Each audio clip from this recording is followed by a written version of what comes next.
Sore, Pak. Waalaikumsalam warahmatullahi wabarakatuh. Selamat sore, Pak. Apakah suara saya aman, terdengar jelas? Kebetulan sedang hujan besar ini. Terdengar, Pak. Terdengar. Ya, nanti kalau suara saya hilang atau putus-putus, tolong dikabari ya. Oke, hari ini kita gabungkan dua kelas, karena kebetulan untuk kelas CNSB ya, tadi berbarengan dengan waktu berjalannya meeting saya, alhamdulillah juga sudah selesai, tidak terlalu menyimpang lama dari jatah kuliah kelas CID ya. Nah, kita masuk ke sesi keempat nih, kita akan membahas tentang use case diagram. Nah, kita sudah mulai masuk ke pembahasan notasi UML yang akan kalian pakai.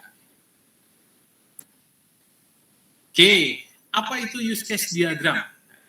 Use case diagram adalah sebuah diagram yang menggambarkan tentang layanan-layanan yang disediakan oleh sistem yang tentunya akan kalian bangun dan bagaimana interaksinya antara layanan-layanan tersebut dengan para aktor yang sebagai penggunanya. Ya, use case itu situasi di mana sistem digunakan untuk memenuhi satu atau kelebihan dari pemakai. Use case merupakan awal dari tahapan fase pengembangan berbasis object oriented design. Use case menggambarkan kebutuhan sistem. Use case menggambarkan atribut atau value yang akan diberikan kepada sistem. Use case menggambarkan kebutuhan fungsional sistem. Use case tidak membahas tentang kebutuhan non-fungsional dari sistem. Nah, kalau kalian baca dari semua definisi yang ada ini, berarti use case itu dengan analisa kebutuhan fungsional sama ya, Pak? Sama. Berbedanya kalau yang analisa kebutuhan fungsional itu kalian gambarkan dalam bentuk tabel, kalau use case ini kalian gambarkan dalam bentuk diagram. Nah, jadi yang menjadi landasan teman-teman semua nanti menggambar use case diagram adalah analisa kebutuhan fungsional. Jadi, pastikan dulu menganalisa kebutuhan fungsionalnya itu sudah baik dan benar, baru kalian lanjutkan ke menggambar use case diagramnya. Nah, ini sinkron dengan yang saya sampaikan di awal perkuliahan. Di mata kuliah ini, kalau salah satu, salah semua. Apalagi kalau salahnya di pondasi atau di awalnya. Diagram berikutnya, pasti ikut salah. Ya, sepenting itu penganalisaan. Makanya, dalam tahapan-tahapan menganalisa atau mengumpulkan data, kan banyak tuh. Ada wawancara, ada observasi, ada studi literatur. Itu silahkan kalian lakukan semuanya dengan baik. Karena kalau dasarnya aja udah salah, lanjutnya ke sana pasti salah juga. Oke, sekarang kita bahas tentang komponen dari use case diagram. Nah, buat teman-teman yang ngerjain tugasnya dengan baik di sesi 1 atau sesi 2, saya rasa ini sudah tidak aneh lagi. Komponennya itu ada 3. Ada use case-nya itu sendiri, ada aktor, dan ada garis asosiasi atau keterhubungannya. Pertama, use case. Use case plus atau yang kita sebut dengan use case itu sama aja. Tolong kalian bedakan antara use case dengan use case diagram. Kalau use case diagram itu keseluruhan. Kalau use case ini adalah kelas-kelasnya yang ada apa aja. Ya, nanti kita lihat di contohnya. Use case class digunakan untuk memodelkan dan menyatakan unit fungsi atau layanan yang disediakan oleh sistem atau bagian dari sistem atau subsistem atau kelas kepada pemakai. Pemakai ini yang kita sebut nantinya dengan aktor. Use case dapat dilingkupi dengan batasan sistem yang diberi label nama sistem. Ini yang kita kenal dengan yang namanya sistem boundary. Banyak dari rekan mahasiswa yang selalu kelupaan ketika menggambarkan use case diagram itu tidak dikasih batasannya, tidak dikasih boundary-nya, padahal itu menjadi komponen yang penting. Tolong diperhatikan. Use case adalah sesuatu yang menyediakan hasil yang dapat diukur ke pemakai atau sistem eksternal. Use case dibuat berdasarkan keperluan aktor. Ingat, keperluan aktor, bukan pekerjaan aktor. kesalahan yang utama yang paling fatal ketika kalian menggambar use case diagram adalah kalian gambar aktornya dulu. Baru nanti aktor ini mau ngapain, aktor ini mau ngapain, aktor ini mau ngapain, kalian jadikan use case. Itu salah fatal. Itu pola pemrograman terstruktur, bukan objek oriented. Yang harus kalian gambar duluan ketika kalian membuat use case diagram adalah use case-nya, layanan sistemnya. PT Bandikar tadi ada di peminjaman, ada di pengembalian, ada di laporan. Di pinjaman itu ada poin-poin apa aja layanan yang harus adanya. Melihat daftar harga mobil, mengisi form penyewaan, dan seterusnya. Itu sediain dulu case-case-nya. Setelah semua case kalian gambar semua, baru kalian tarik garis asosiasinya dengan aktor yang terlibat ke peminjaman itu siapa aja ya? Oh, ada konsumen, ada petugas. Yang terlibat ke laporan itu siapa aja ya? Oh, ada petugas, ada pemilik perusahaan. Nah, baru kayak gitu. Jangan kalian bergerak menggambar diagram layaknya menggambar job desk. Admin tuh ngapain aja ya? Petugas ngapain aja ya? Konsumen ngapain aja ya? Itu salah. Nggak bisa kalian menggambarkan use case seperti itu. Oke? Use case diberi nama menyatakan hal apa yang ingin dicapai dari hasil interaksinya dengan aktor. Kelola absen, kelola penggajian,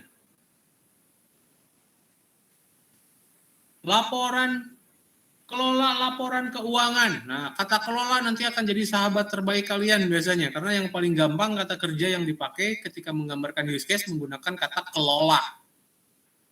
Kalau kalian udah mentok, ngasih nama use case, udah pakai kelola aja, diikuti kata bendanya apa.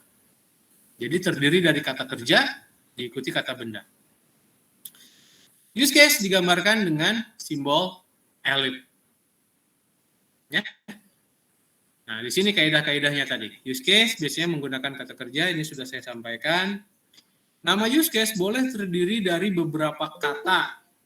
Jadi nggak dibatasi hanya 2 kata aja. Kalau use case-nya harus mencakup beberapa kata, silahkan. Tapi nggak boleh juga kepanjangan, karena kalian nanti kebingungan sendiri menggambarkannya. 2 atau 3 kata itu udah ideal, kata saya. Kata kerja diikuti kata benda. Kalau perlu ada sifatnya, silahkan. Use case nanti akan dijelaskan dalam diagram lanjutan yang namanya use case skenario. Ini akan kita pelajari minggu depan. Simbolnya ellipse. Tolong nggak ada lagi teman-teman yang gambarkan use case dengan simbol lingkaran. Ya, kalau kalian ngerjainnya offline menggunakan pulpen, ya susah ngegambar ellipse, itu saya terima. Tapi nanti kita UTS pun kan sudah pakai aplikasi kalian ya. Jadi tolong gunakan simbol use case yang sesuai. Ellipse, bukan lingkaran. Komponen yang kedua itu aktor. Aktor ini menggambarkan orang atau sistem lain atau waktu. Kalian harus pahami, ada 3 jenis aktor di dalam use case diagram. Bisa merupakan orang sebagai pengguna, bisa sistem lain, atau bisa waktu. Nanti kita jelaskan seperti apa komponennya. Aktor ini menggambarkan sebuah tugas atau peran, bukan jabatannya. Nah, jangan lagi kalian tulisnya CEO, perusahaan, database manager, programmer, analis. Jangan, itu mah jabatan. Perannya apa di dalam sebuah use case? Petugas boleh, konsumen boleh, pemilik perusahaan boleh. Ya, jangan menyebutkan aktor dengan nama jabatannya. Aktor memberi input atau menerima informasi dari sistem. Jadi, aktor ini bisa menginputkan data ke sistem atau menerima informasi ke sistem. Menginputkan data, contohnya petugas mencatat data transaksi, nah itu menginputkan data. Mendapat data, contohnya pemilik perusahaan menerima laporan keuangan, nah itu mendapatkan data. Ya, jadi aktor itu bisa salah satu atau keduanya, bisa memberi, bisa menerima atau dua-duanya. Aktor menggunakan kata benda. Aktor ini eksternal terhadap sistem, jadi tidak menjadi bagian dari sistem. Hanya menggunakan. Nah, apabila ada aktor yang merupakan sistem lain, tolong tampilkan simbol indikasi sistem. Beri nama sistem, kurung siku 2 di kanan kirinya. Lalu, sistem itu sistem apa? Contohnya, di sistem personalia ketika menghitung penggajian karyawan di suatu perusahaan, tentunya perlu data dari absensi. Misalnya, dari lembur. Nah, data absensi dan lembur itu ada di sistem absen. Berbeda dengan sistem HRD. Nah, jadi di kalian tambahkanlah nanti ada aktor sistem absensi yang memberikan data absen ke dalam sistem HRD kalian. Itu contoh. Nah, terakhir aktor time. Nah, kayak gimana nih aktor time ini? Misalnya kalian baca di studi kasus kalian atau permintaan dari perusahaan kalian untuk tolong dibuatkan laporan keuangan setiap akhir bulan. Nah, setiap akhir bulan ini itu menunjukkan kata waktu yang dilakukan secara periodik karena setiap yang dilakukan terus-menerus ini adalah schedule event. Oleh karena itu kalian perlu aktor yang bernama waktu atau time yang mengarah kepada case tersebut. Yang menunjukkan bahwa setiap akhir bulan ini dibuat laporannya. Oke, selanjutnya komponen berikutnya adalah keterhubungannya atau asosiasinya. Nah, asosiasi ini berbentuk sebuah garis di use case diagram. Ini menghubungkan antara aktor dengan use case, antara use case dengan use case lain. Tidak ada garis asosiasi atau relasi yang menghubungkan dari aktor ke aktor. Berbeda dengan garis generalisasi. Kalau generalisasi justru ke jenis yang sama. Use case ke use case lagi, aktor ke aktor lagi. Tolong jangan tertukar. Untuk menggambarkan garis asosiasi, kalian tinggal gambarkan berupa garis saja. Nah, kalau kalian sudah paham lebih lanjut, kalian bisa gambarkan menggunakan anak panah. Anak panah ini menunjukkan aktor mana yang pasif atau aktif. Kalau ada gambar di use case diagram nanti seperti ini, nah ini berarti si aktornya pasif, yang aktif adalah use case-nya. Catat data diri, itu use case-nya yang minta, yang aktif. Aktornya hanya memberikan data. Nah, kalau arah panahnya ke sini, kebalikannya. Aktornya yang aktif, use case-nya yang pasif. Misalnya, inputkan data transaksi. Itu aktornya yang aktif. Ya. Nah, ini untuk level lebih advance. Ya, kalau kalian buat yang awal-awal, biar aman, asosiasi gunakan garis yang di atas saja, yang tanpa anak panah. Nanti kalau udah buat tahapan skripsi, harapan saya sudah pakai yang bawah. Oke, sekarang terdapat juga asosiasi yang bernotasikan include dan extend. Apa sih? Oke, asosiasi ini menggambarkan bahwa suatu use case itu harus dijalankan terlebih dahulu, baru bisa dijalankan case utamanya. Contohnya, case-nya ada di ATM kalian. Agar kalian bisa melakukan penarikan tunai, kalian itu wajib dulu menginputkan PIN ATM kalian. Nah, itu kalau digambarkan, menginputkan PIN ATM kalian itu include terhadap tarik tunai. Jadi include ini apa yang harus dilakukan terlebih dahulu sebagai syarat yang bisa mengizinkan kita melakukan yang berikutnya. Ibaratnya, kalau kalian mau masuk ke e-learning STTB, kalian harus login dulu, inputin username dan password. Login itu akan ada di include. Kalau kalian ingin ikut perkuliahan Padani, kalian harus klik dulu tuh link Google Meet-nya. Baru bisa ikut perkuliahan. Berarti itu include. Case utamanya ikuti perkuliahan. Include-nya adalah mengklik link Google Meet-nya. Oke, nanti kita lihat di gambar biar lebih mudah. Nah,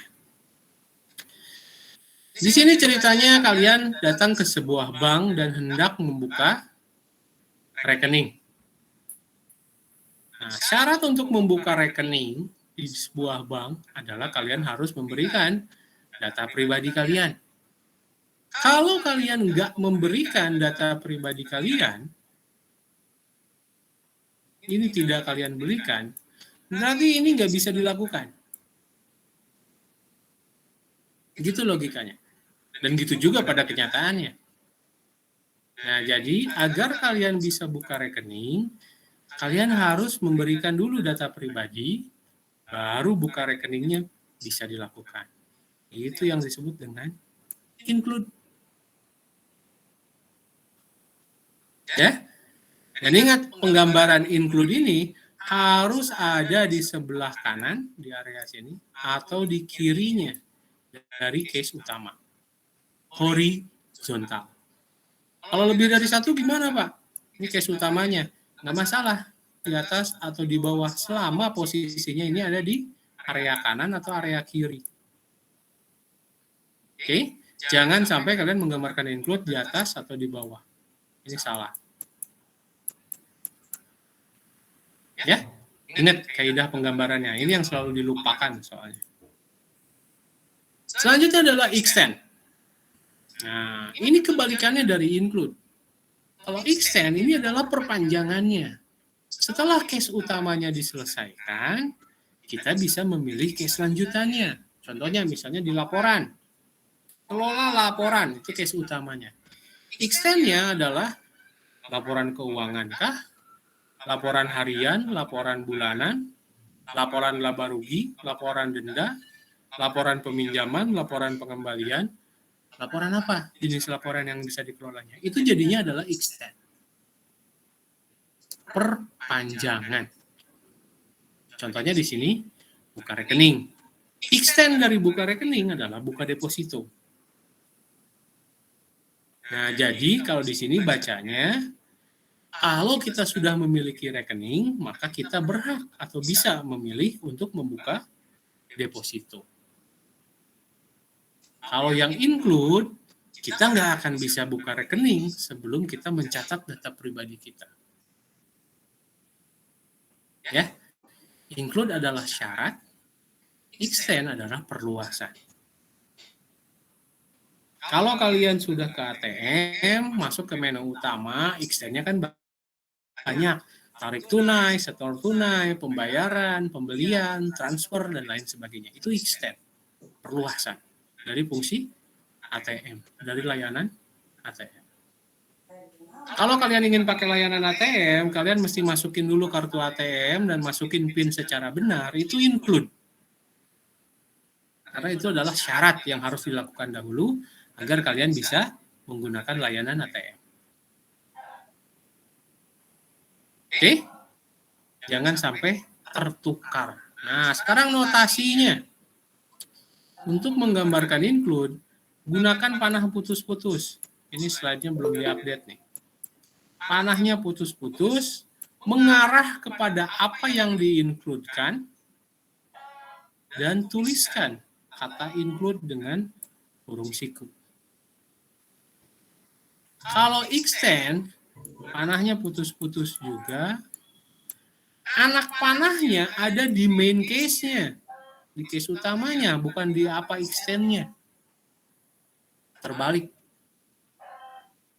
Dan ikuti dengan kata extend. Ya, jangan sampai ketukar ya. Kalau include menunjuk pada include-nya, kalau extend ini menunjuk kepada case utamanya. Oke. Generalisasi. Oke, generalisasi ini untuk menggambarkan inheritance. Bahwa satu use case itu merupakan anak dari use case lain atau satu aktor itu merupakan anak dari aktor lain. Nah, pada buka deposito, dan buka rekening, kita juga bisa menggunakan garis generalisasi. Kenapa?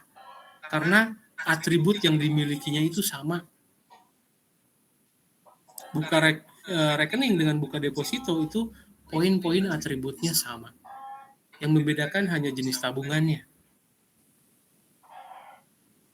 Atau contohnya kalau di aktor ini, mahasiswa dengan mahasiswa internasional itu sama.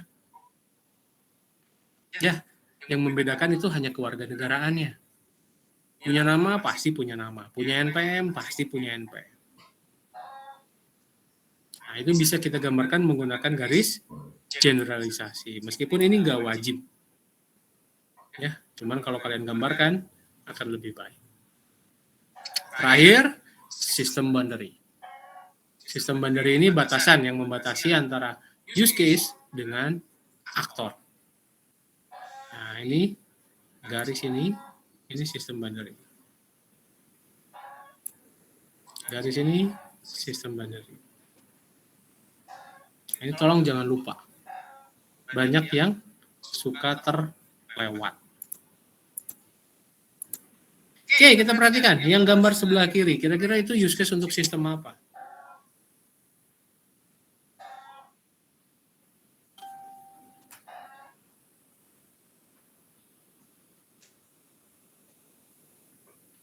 Ya? Restoran. Gimana? Sistem apa? Merasak tadi suaranya. Kafe, Pak. Kafe. Tuh, boleh. Kafe, restoran, sama. Yang penting di sini terlihat bahwa ada masakan dan minuman. Nah, kalian lihat, perhatikan. Ketika menggambarkannya. Aktor utama itu selalu digambarkan pada posisi kiri atas. Siapakah aktor utama ini? Apakah harus pemilik sistem? Apakah harus jabatan tertinggi? Tidak. Aktor utama adalah aktor yang paling banyak terlibat aktif di dalam sistem. Kalau kita lihat antara waiter, klien, kasir, dan chef, itu waiter dan klien yang jumlah asosiasinya itu paling banyak. Dan kalau diperhatikan dari case yang dilibatkan, yang paling banyak aktif itu waiter atau pelayan. Oleh karena itu, kalian gambarkanlah pelayan di pojok kiri atas. Karena kita membaca use case diagram ini dari pojok kiri atas. Apa aja layanan yang bisa dilakukan oleh pelayanan? Oleh seorang pelayan. Case utamanya adalah order food. Menanyakan kepada konsumen atau klien, mau pesan makan apa? Lalu ditanyakan juga, apakah mau pesan wine? Wine di sini jadinya additional case, bukan case utama, merupakan extend dari sebuah food. Yang dalam artian berarti nggak order pun nggak apa-apa. Bukan sesuatu yang wajib. Jadi otomatis nanti ketika menyajikan makanan, ada extend menyajikan wine dengan kondisi jika wine itu di order. Oke? Konsumen itu case utamanya hanya pesan, makan, bayar. Itu kan standarnya. Jika beli wine, ya wine-nya juga dibayar dong. Dan wine-nya juga diminum. Ini contoh extend. Oke? Paham sampai sini? Bisa dimengerti? Bisa, Pak. Bisa, Pak. Oke, sekarang di sebelah kanan, ini ada online shopping system. Saya rasa semua mahasiswa sudah pernah membeli sesuatu secara online. Secara sederhana, gambaran online shopping system ini seperti yang ada di gambar sebelah kanan ini. Secara sekilas, kasat mata, kalau kalian lihat, ini udah merupakan gambar sebuah use case. Benar, komponennya lengkap. Ada case, ada view item, make purchase, complete, checkout, login, itu case. Ada aktor, ya, ada customer, ada sistem lain, itu merupakan aktor. Ada boundary? Iya, ada boundary. Tapi use case ini salah. Banyak sekali komponen-komponen yang salah dari use case ini. Tugas kalian adalah silahkan kalian perbaiki use case ini berdasarkan teori-teori yang sudah kalian pahami di atas. Kalian gambar ulang use case-nya. Apakah garis asosiasinya udah benar semua? Apakah garis include atau extend yang harus ada? Apakah ada interaksi antara use case dengan use case lainnya sudah tepat? Silahkan kalian perbaiki. Kirimkan ke email saya sebagai tugas e-learning. Karena kita sekarang sesi 6, sesi 5 itu e-learning. Nah, nanti saya akan ambil nilai dari tugas ini untuk pengganti sesi 5. Ya. Nah, untuk tugas sesi 6, kita lanjutkan yang PT Bendikar. Kemarin kalian sudah menggambarkan analisa fungsional dan analisa non-fungsional untuk PT Bendikar. Selanjutnya, berdasarkan hasil analisa kalian, itu silahkan kalian buat use case diagramnya. Nah, di sini sudah dilengkapi juga dengan form-form yang bisa membantu teman-teman semua agar lebih mudah lagi menganalisa tentang kebutuhan-kebutuhan datanya.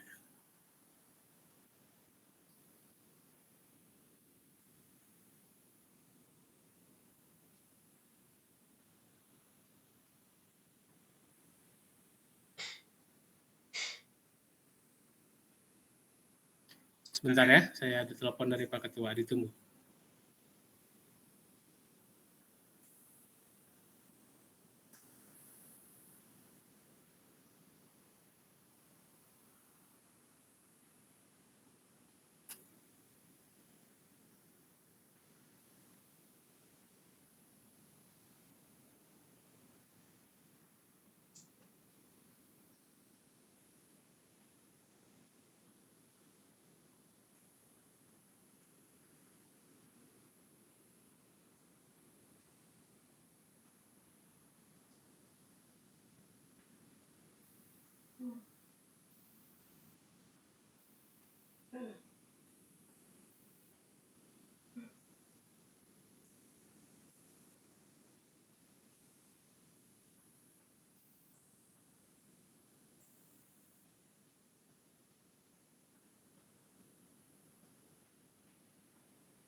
Oke, nah.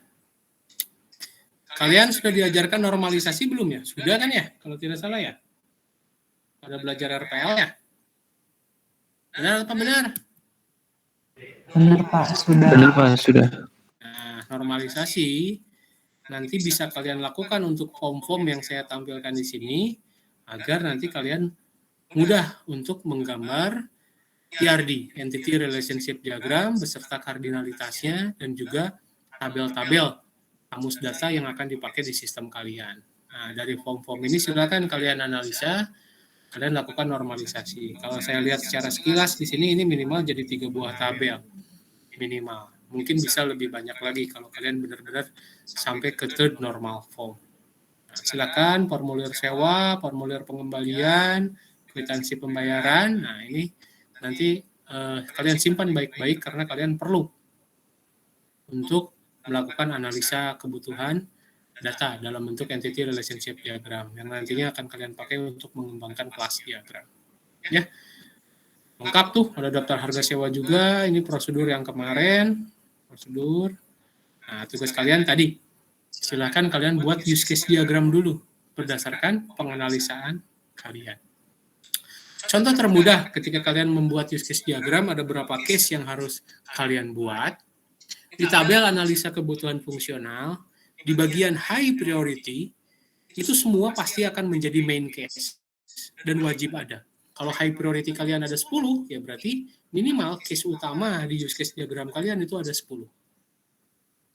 Medium dan low priority ini biasanya akan menjadi additional case extend atau include.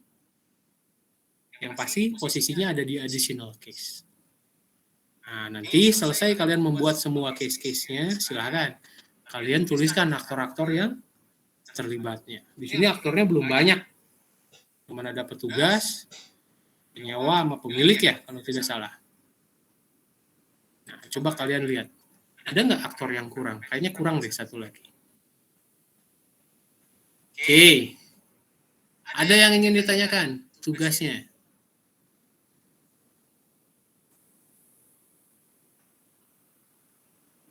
Bisa dipahami?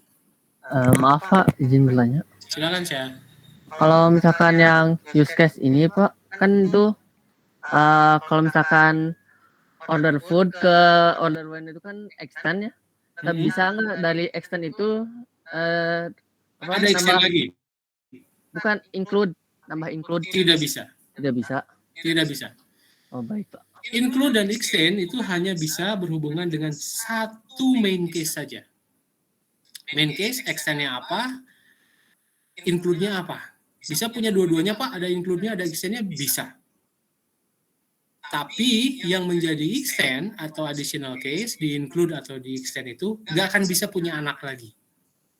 Jadi di use case diagram itu maksimal anaknya cuma satu. Bisa include, bisa extend, bisa keduanya. Nah, cuman yang sudah di-include-kan atau di-extend-nya, contohnya di sini order wine, itu nggak akan boleh punya anak lagi. Tidak boleh ada turunannya lagi. Tidak boleh ada include atau extend ke order wine. Karena order wine ini udah jadi extend dari order food. Nah, kalau dari order food, boleh ada extend lain, Pak? Boleh. Boleh ditambahkan include, Pak? Itu boleh. Gitu, Arsya. Baik Pak. Oke. Ada lagi yang ingin tanyakan?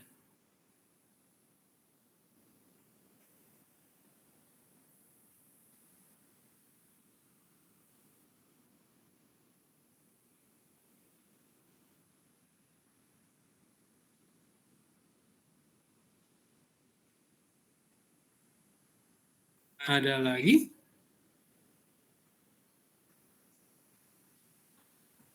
Mungkin cukup Pak. Bisa dipahami ya? Nah, sekarang nih masih ada sisa waktu 1 jam. Ya, kalau yang kelas CNS sudah habis sebetulnya waktunya. Tapi nggak apa-apa lah. Samain aja lah, deadline-nya sama-sama 1 minggu. Silakan, untuk yang tugas yang pertama, kalian perbaiki dulu use case diagram yang ada di sini, perhatikan kaidah penggambarannya apakah udah sesuai, penamaannya udah sesuai, include extend-nya udah sesuai, garis asosiasinya udah sesuai, kalian analisa lalu kalian perbaiki. Itu yang menjadi tugas e-learning. Berarti subjek di emailnya adalah e-learning 01 akhirannya ya. Nah, yang menjadi tugas sesi ini, sesi 6, itu adalah yang PT Bendikar. Silakan kalian buat diagram use case-nya berdasarkan tabel analisa kebutuhan fungsional dan juga kebutuhan non-fungsional yang ada. Oke? Cukup ya? Cukup, Pak. Selamat mengerjakan tugasnya. Sampai jumpa minggu depan. Wassalamualaikum warahmatullahi wabarakatuh. Waalaikumsalam warahmatullahi wabarakatuh. Terima kasih Bapak. Sama-sama. Saya end meeting ya. Baik Pak. Pak.